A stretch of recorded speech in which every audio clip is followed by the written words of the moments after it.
Hello, beautiful people and beyond. My name is R the Silent, and last week I had talked about wanting to start teaching magic on my channel. And this week, we're going to be discussing, as I had said, in the first chapter of a new segment on my channel, protection magic. It's just very basic. There's no need for anything else. Farther along the line, we're going to be talking more about results, advanced kind of magic, and that kind of stuff is what I'm talking about. So, with further ado, I guess,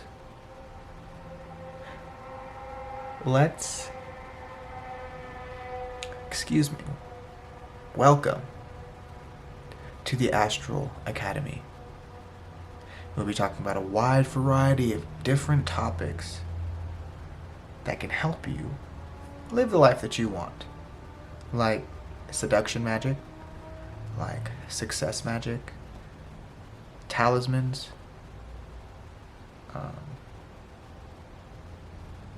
just different structures and types of magic that will really help you shift reality into the way that you want it to be. So, why do people need magic? People need magic because life is difficult. We party, we drink, we do things we really shouldn't. Overworking, there's pollution, there's destruction. All of these kinds of things put holes in our energy that either need to be filled up properly or covered in a way with protection magic. Now, I know there's a lot of people who worry, well, if I use this kind of magic, is it going to cause demons from the underworld to come up into my bedroom and start drooling on me in the middle of the night? Well, I will tell you that using magic definitely causes that beautiful soul of yours to shine a little bit brighter as you're doing it. And if you think about it, nothing's really going to change even if you try this magic and it doesn't work for you. So what do you have to lose? It would be better to be prepared, and if we're going to be talking about more advanced structures of magic, this is the foundation. It is fundamental and critical to knowledge I will be teaching along in the future, or to any occultist, I might add. That's why it's important. That's why people need it. You don't need to be afraid. Okay? You're going to create a self-fulfilling prophecy, and it may make you more susceptible to pulling something towards you. It may not be a demon that wants to scare the crap out of you or take advantage of you in whatever way it can. There's spirit attachments, there's astral bugs and nasties that are in the astral realm, which is where you cast magic, is in the fourth dimension, right? Nobody wants that stuff. Nobody asks for it. Most of us can't see it. So, what's better than what we have, right? And what we have here is an opportunity to reset some programming that was gifted to us by our parents' parents, about specific laws or rules of society that people have been pushing onto us for a very, very long time. Witchcraft goes back to hundreds of years, right? Burning people at the stake, mostly women, but sometimes men, burning them at the stake because of the way that they thought. They took their freedom, their right to live.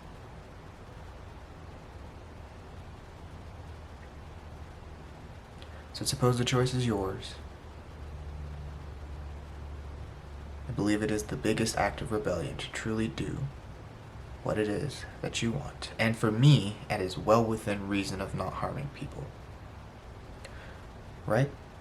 But this programming that I'm talking about is in movies and books, teachers that are Christians, not just Christians, but other religious sects that want you to think a specific way. Your thoughts and people's thoughts throughout history have been very dangerous to the lives of other people, because it shows them that their devout way of thinking may not be as structurally sound as they thought it was, right? So, we want to rewrite this programming. You'll have to practice, create habits. You know, the indoctrination of children, as an example, programs children to learn to work 9-to-5 jobs and to think a specific way, as in a worker, not a businessman or woman or other, which creates a programming, a binding, and not just binding, of economic slavery, right? That's just one example. Imagine what they do with Satanists, with Luciferians, with Christians, with witchcraft, occultists. They're all brushed to the side of society, like, oh, those things don't matter unless you can shoot fireball from your hand, right? And that's not true. So, I'm going to go through the syllabus a little bit, right? So, we have the basics, which is just this video explaining what we're going to be doing in the future, right? And then we have intent-based magic. How effective is it? What does it do? Is it more powerful or less powerful than other forms of magic, such as candle magic, talismans used for protection, servitors, I'll explain what those are later. The seals of Solomon, I have one for protection from spirits. The ups and downs of using specific talismans and how to properly cleanse and use them, right? Banishing, that's important.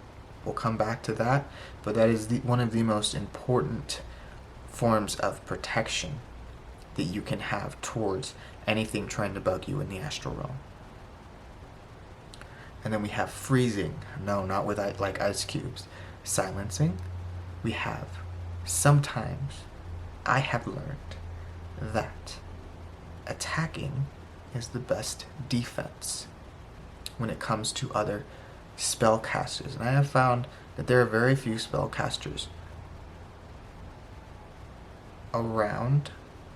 There are more than I think, but I doubt they're all in the same place. And now where I'm living.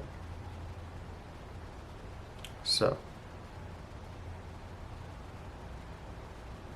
we can talk about karma and how it affects magic, because I know a lot of people are wondering how karma can affect magic that's being used to harm people or even defend yourself. And energy is energy is energy. It can neither be transferred nor destroyed. Excuse me. Wow, I said that way wrong, didn't I? Energy is energy, right?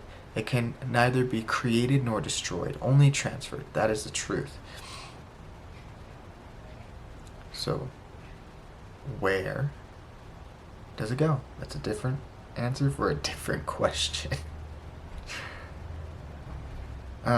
So the idea of black and white magic was created again to create polarity and friction between two different types of spellcasters, or at least the idea itself does that, right? I don't want to talk in absolutes, but it does that specifically.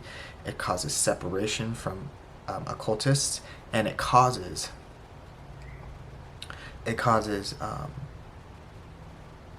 what did I say? It causes separation, and then it causes them to fight, and then it causes animosity and hate between the groups, and while they're fighting amongst each other, they forget about the one fundamental truth, which is what? Energy is energy. So,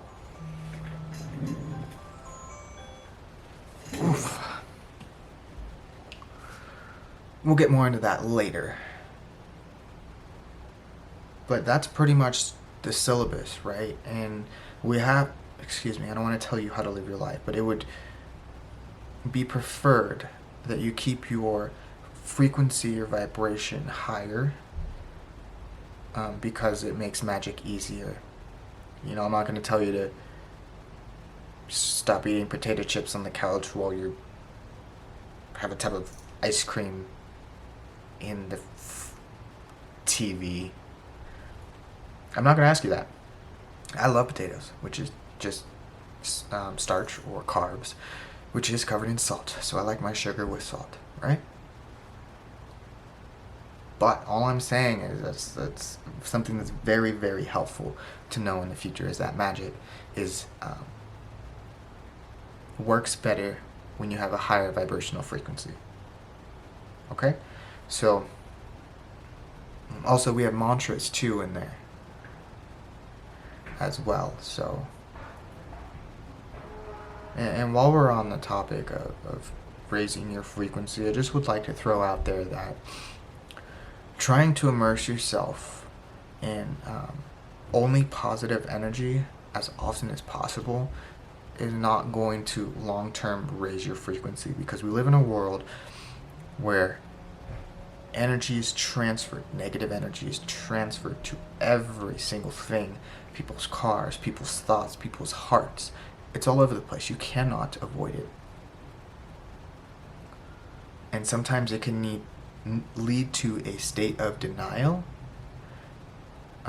that will cause you or lead to specific issues in your life because you're shutting them down, right? In other words, it can also lead to toxic positivity. And you can do whatever you'd like with your life. I'm just letting you know that there are specific traps set up in occultism and laws of attraction and other ways and uses of magic that are meant to trip you up, like getting a spiritual ego is one of those things that can possibly cause people to be less successful because they think they know everything. And when you think you know everything, you are closed off to new information. The evolution of consciousness in everybody's mind, positive or negative, is mainly positive, because I don't know too far descending wise. But the evolution of consciousness in the mind of human beings and probably other beings across the universe that just don't want to come here or haven't seen this or whatever is never ending. There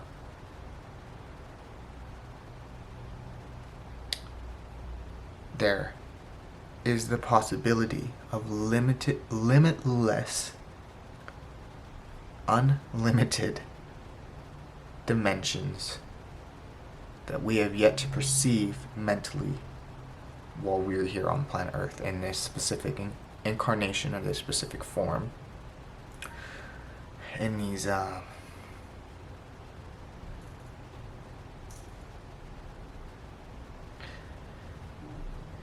these bodies that we have. We're only borrowing them. Try not to get too attached. You know? And it's hard. It is. Because we're biologically wired for survival. So I'm not saying it's possible. It's just enjoy the ride. And while you enjoy the ride, if you would like, I can teach you some magical tricks that may make the ride a little bit easier. So, I officially welcome you, again, to the Astral Academy. And your homework, which I hate homework, right? So let's make it something easy. I was never good at normal school. And this is irony. What I'm doing right now is irony. Just be nice to one person. That's it. It can be a goal. You don't have to do the work. It's your journey. I'm not going to walk the path for you. I'm not going to force you down the path. But I will do the assignment as well. I know I may be like the magi of the school or whatever, But I am always, and have always been, nothing but a student, ready to learn about the unfurling knowledge of the universe. So, that's all I got for you guys today. If you like the video, smash that like button, hit that subscribe. And next week we'll be talking more about intent-based magic and how effective it is, how my experiences with it being, worthwhile or not. So, hope you guys have a wonderful night.